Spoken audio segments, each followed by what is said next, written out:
Welcome, adventurers, to the Dangers and Dragons podcast, Oh, I like that. where each week Yeah. we kind of pull apart some pretty captivating stories. Mm-hmm. Um, you know, epic quests and legendary heroes. Right. Maybe even a monster or two. Oh, for sure. And try to figure out, what makes them tick That's the good stuff. and what we can learn from them. Yeah. And with me, as always, is Julia, Hello, everybody. our resident lore master, Me. to help make sense of the magic and the mayhem. All the good stuff. Now, Way up. You've shared a brief summary with us for today. I have. And it says that a thrilling bike ride turns into a cosmic mystery when a crash unearths secrets older than time itself. Woo, that's a good one. So let's just dive straight into that. Okay. So our story opens with that familiar rush of like a teenage daredevil on a bike, Yeah. bombing down a hill, Just pure speed.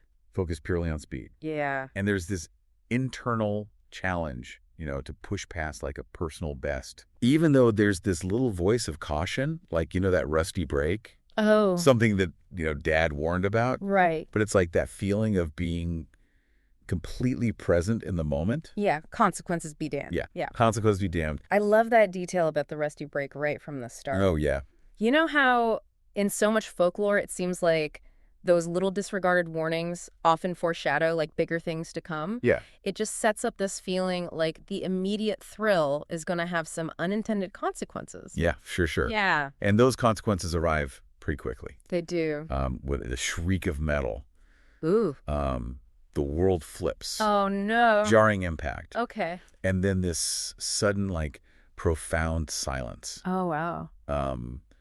Just ragged breathing and the sound of birds, Oh, that's interesting. which feels almost surreal after all the speed and the crash. Right, because it's like this contrast, like Yeah. how abruptly the ordinary can be shattered. Exactly. Yeah. And then comes the really strange part. Okay, what's that? There's a moan, Oh. but it's not from the cyclist. It's from the ground itself. Oh. And a crack appears Oh, my gosh. where the bike skidded, Oh. but it's not dirt.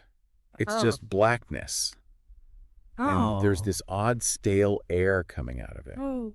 Like it's such an unsettling image. Yeah, like the earth opening up like that. Yeah. And then that air, like something ancient. Yeah. And like enclosed. Yes, I love that detail about the stale air. Oh, yeah. It's such a good sensory detail. Mm. It makes you think of something that's been sealed off and untouched for like ages. Yeah.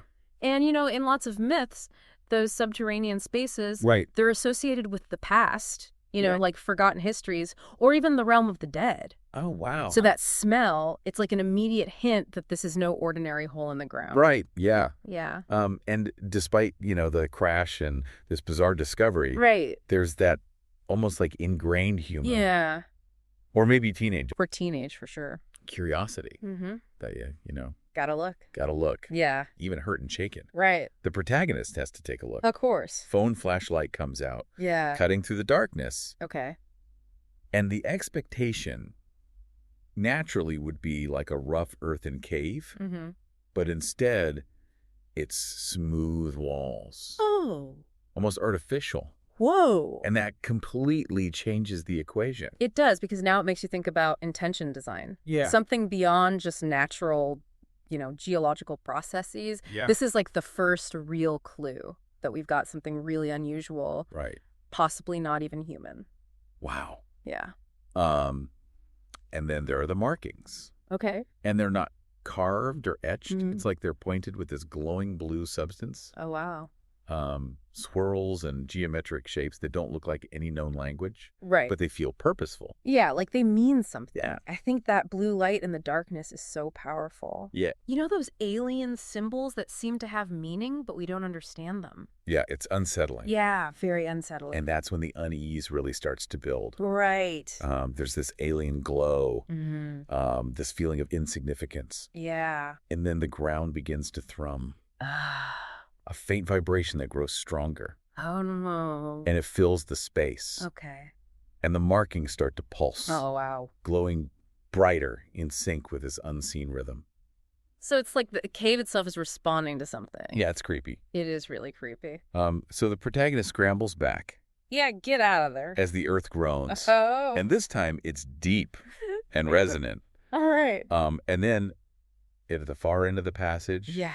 this intense blue light erupts. Oh, no. And it makes the air crackle. Oh, my God. It's not warm sunlight. It's something else entirely. Right, right. And then comes the truly mind-bending part. Okay, what now? It's the description of reality stretching.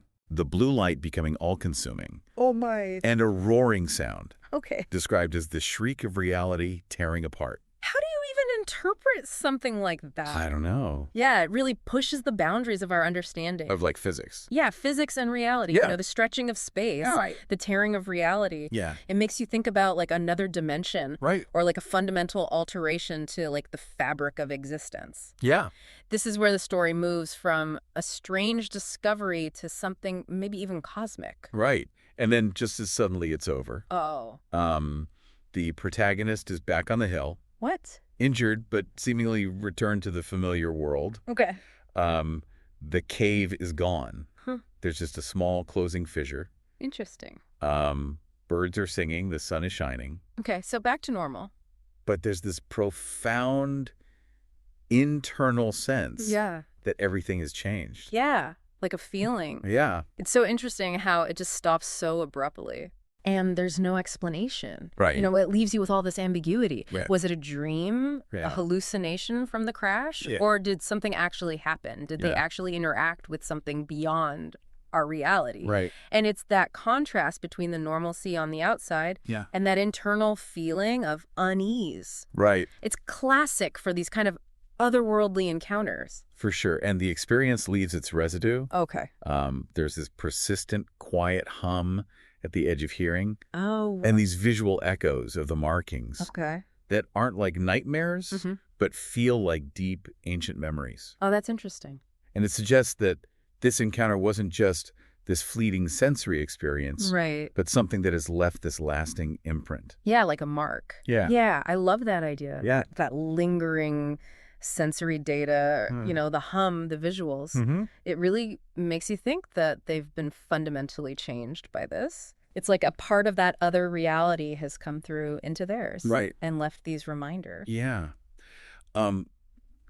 The ride herd becomes this slow, thoughtful journey. Okay. Not just because of the knee, Right. but because of the weight of this impossible secret, Mm. you know, and the explanation about hitting a pothole. Yeah. It's technically true, Right. but it's such a massive understatement. Totally. It's like a way to try to make sense of something that defies logic. It does. Yeah. And the cave, the light, the thrum, Right. it all becomes this deeply personal, unbelievable truth. Mm-hmm. And keeping that secret. Yeah. It's a defining characteristic of those who've seen something extraordinary. Right. You know, they're stuck with this knowledge that they might not even be able to share or Yeah. that people won't believe. Yeah. And it can be really isolating. It changes how they see the world. Exactly. And then the questions begin. Yeah, what are they?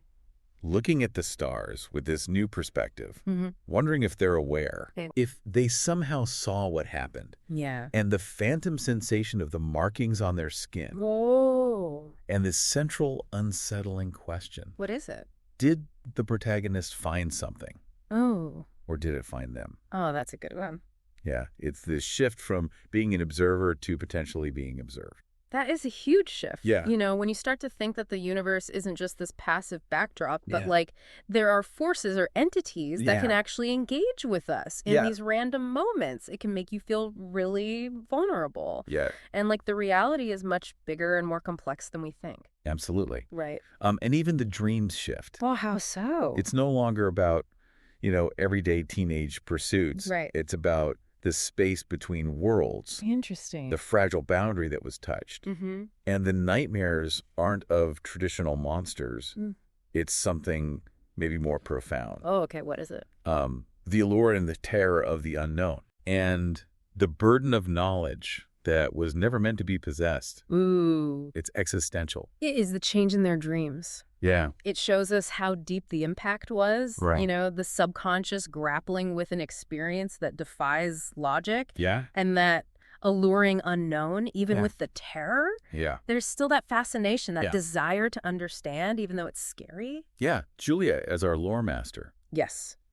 When you look at a story like this, Okay. the accidental discovery leading to something ancient and otherworldly, Mm-hmm. what connections do you see to the myths and folklore that you've studied?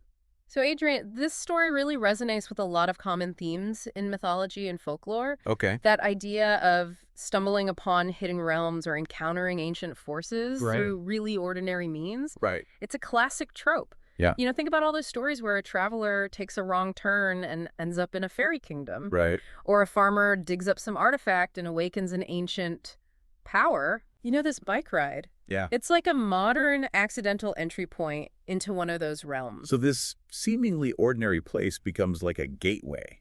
Exactly. Wow. In folklore, those in-between spaces, Yeah. what we call liminal spaces, Okay. that's often where these encounters happen. Right. Crossroads, forests, caves, Okay. places that aren't fully wild or fully tame. Right. They're thresholds between states. Yeah.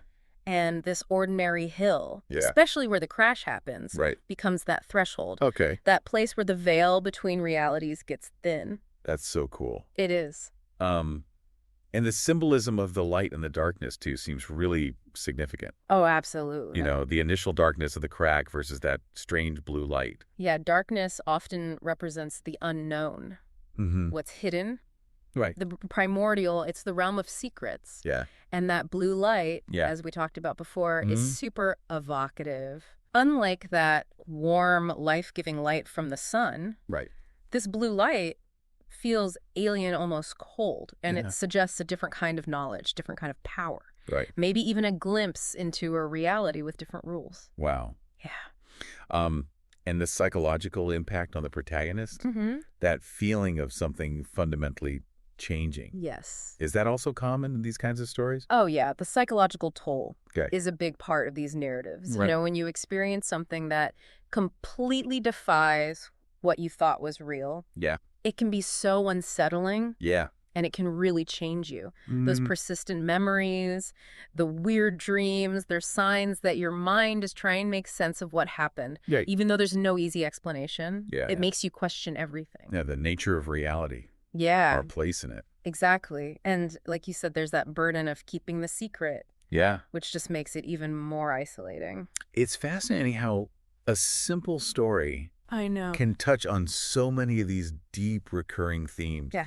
And it makes you wonder about those moments in our own lives. Right. Those seemingly ordinary events that might have a hidden layer of something extraordinary. Exactly. Those times when something unexpected or unexplainable happens? Yeah.